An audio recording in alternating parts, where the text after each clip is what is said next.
Saudara-saudari terkasih dalam Kristus, hari ini Senin 21 November 2022 merupakan peringatan wajib Santa Perawan Maria dipersembahkan kepada Allah. Bacaan dibawakan oleh Antonia Jovita Ari, Mazmur dilantunkan oleh Nikolaus Cipto, dan renungan ditulis oleh Justina Kurniawati. Selamat menekuni sabda Allah. Marilah kita semakin mengasihi, semakin peduli, dan bersaksi.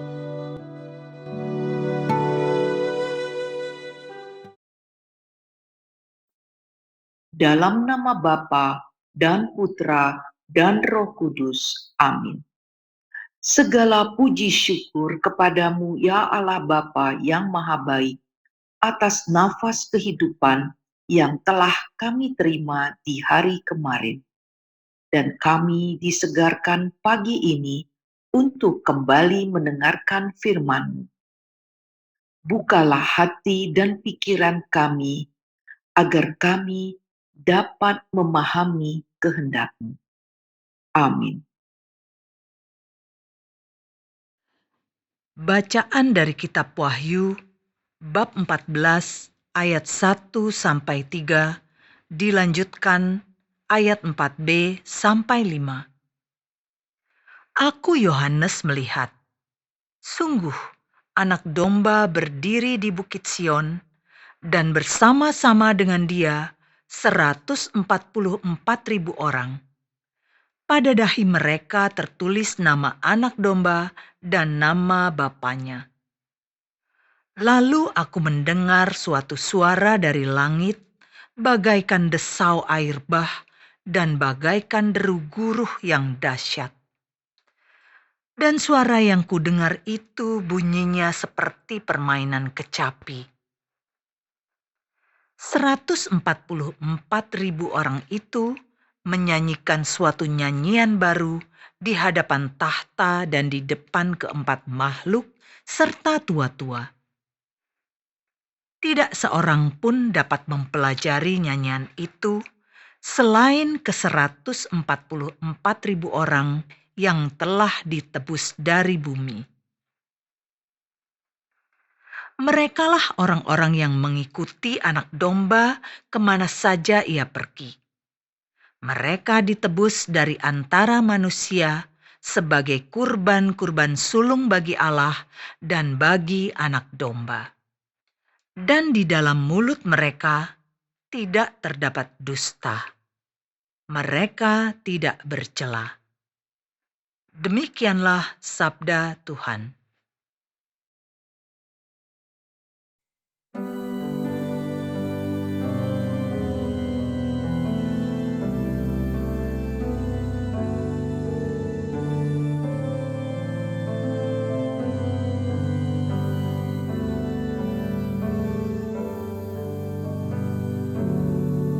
Inilah angkatan yang mencari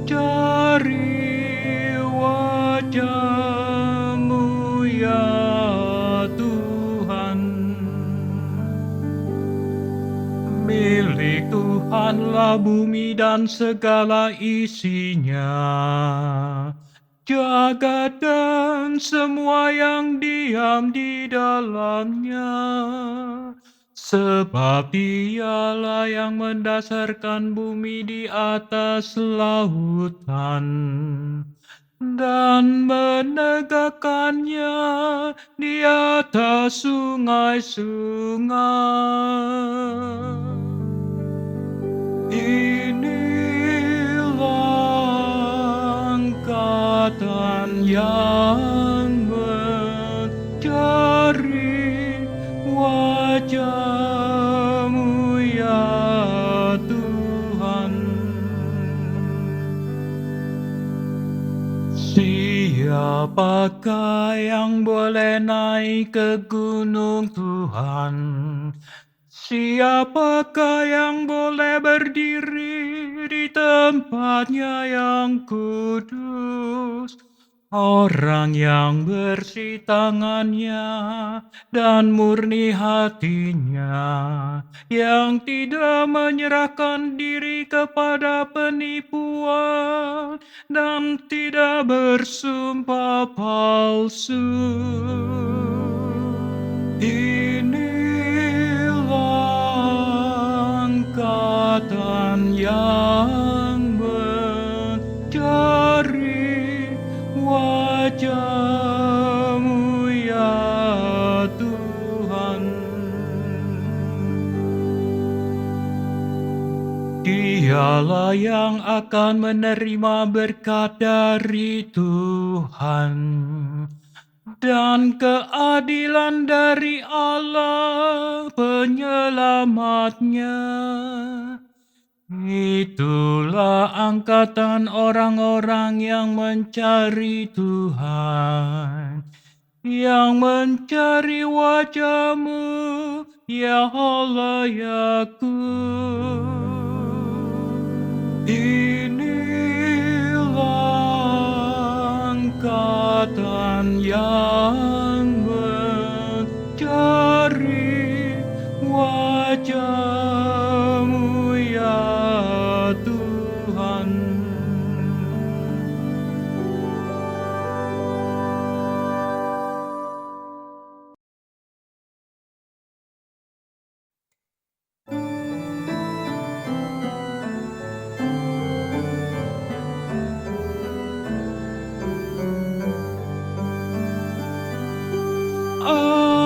Haleluya, haleluya, haleluya. Berjaga-jaga dan bersiap-siaplah, sebab Anak Manusia datang pada saat yang tidak kalian duga. Haleluya, haleluya, haleluya.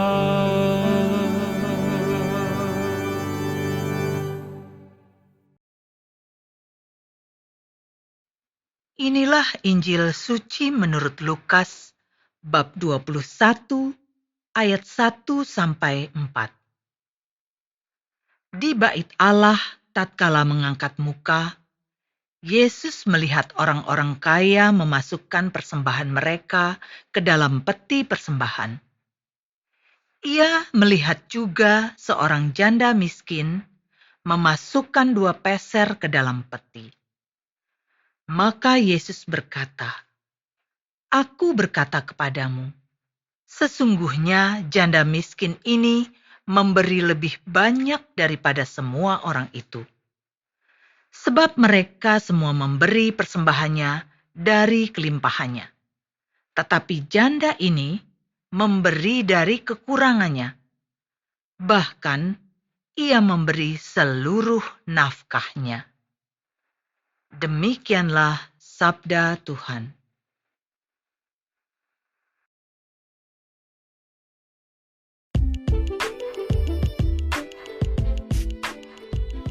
Persembahan hidup Santa Perawan Maria. Renungan dibawakan oleh Justina Kurniawati.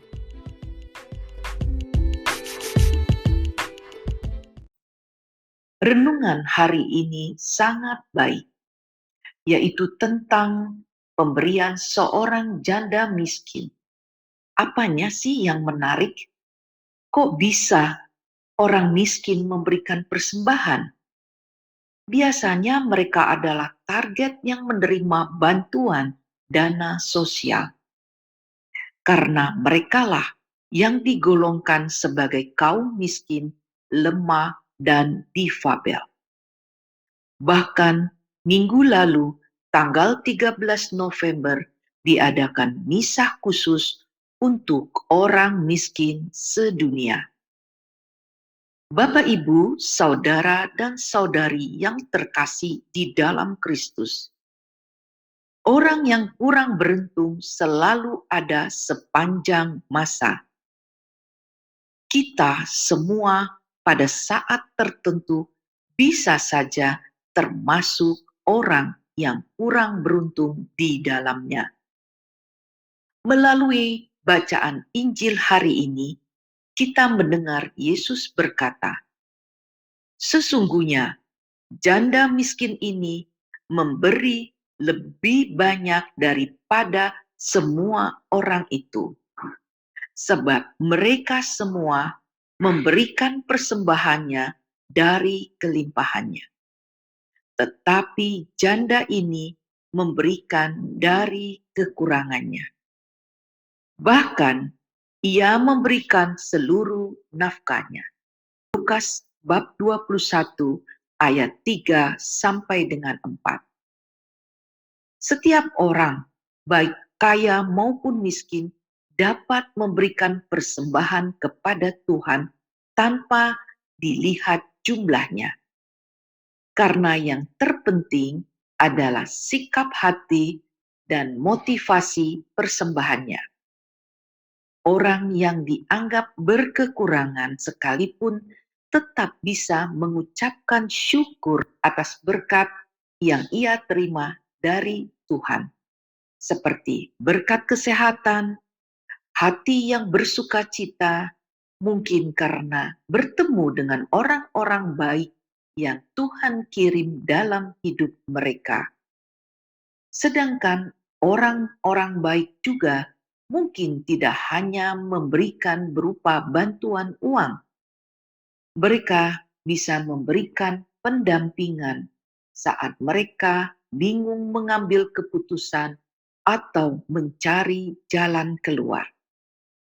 Bisa jadi juga para pendamping itu memberikan semangat, mengajarkan, dan memberdayakan kemampuan orang tersebut menuju tingkat yang lebih tinggi. Intinya, semua dari kita selalu punya alasan untuk bersyukur yang dapat diungkapkan dalam persembahan. Dan persembahan yang kita berikan itu tidak dilihat seberapa besarnya, tetapi lebih pada kerelaan hati. Karena seharusnya kitalah yang paling menyadari seberapa besar kasih Allah yang kita terima dalam hidup ini. Sikap pengorbanan dari sang janda miskin yang memberikan dari kekurangan ditekankan oleh Yesus sebagai persembahan yang lebih banyak. Karena itu sama saja seperti memberikan seluruh yang dipunyainya. Hal itu pula lah yang perlu kita renungkan pada peringatan Santa Perawan Maria yang dipersembahkan kepada Allah hari ini, di mana Bunda Maria telah mempersembahkan seluruh hidupnya untuk terselenggaranya rencana keselamatan Allah bagi seluruh umat manusia. Dan banyak dari kita bahkan tidak dapat memberikan persembahan yang hanya memberikan sekedar waktu untuk Tuhan. Kita lebih banyak memakai waktu untuk melakukan hal-hal yang menjadi kesenangan kita, misalnya jalan-jalan, makan-makan, dan segala hobi kita untuk memuaskan emosi sesaat. Apakah ini tidak boleh? Ya, boleh saja. Kita sendiri diberi kehendak bebas untuk itu. Tapi sadarkah kita bahwa di balik segala kepentingan pribadi yang hendak kita renggut dengan alasan kebebasan berkehendak itu, sebenarnya kita sedang dikendalikan oleh keakuan kita. Dan Santa Perawan Maria yang dipersembahkan kepada Allah dalam arti seluruh hidup pribadinya itu diberikan kepada Tuhan. Sungguh merupakan teladan bagi kita untuk kita semakin memahami apa arti persembahan yang sesungguhnya. Ia tetap perawan di dalam berkehendak. Secara murni mempersembahkan segenap kebebasan berkehendaknya kepada Allah hingga akhir hayatnya. Marilah kita merefleksikan bersama, sudah cukupkah kita dalam memberikan persembahan, baik materi, waktu, dan talenta, atau kemampuan yang Tuhan telah berikan kepada kita untuk kita persembahkan sebagai ungkapan syukur dan cinta kasih atas karunia-Nya yang telah melimpah dalam hidup ini. Dan itu semua kita realisasikan dengan menolong sesama kita yang membutuhkan bantuan kita. Maukah kita melakukannya? Marilah berdoa. Allah Bapa di surga, setelah kami mendengarkan firman-Mu, kami mohon ampun atas kesalahan kami, karena kami kadang-kadang tidak memberi dengan kerelaan hati kami. Kami belum banyak mempersembahkan kebebasan kami dan memberikan persembahan hati kami. Bantulah kami, ya Bapa, karena kami ini manusia yang rapuh, untuk semakin menjadi teladan seperti janda miskin yang memberikan persembahan karena kerelaan hati. Demi Kristus Tuhan dan pengantara kami yang hidup dan bersatu dengan Roh Kudus, kini dan sepanjang segala masa. Amin. Dalam nama Bapa dan Putra dan Roh Kudus. Amin.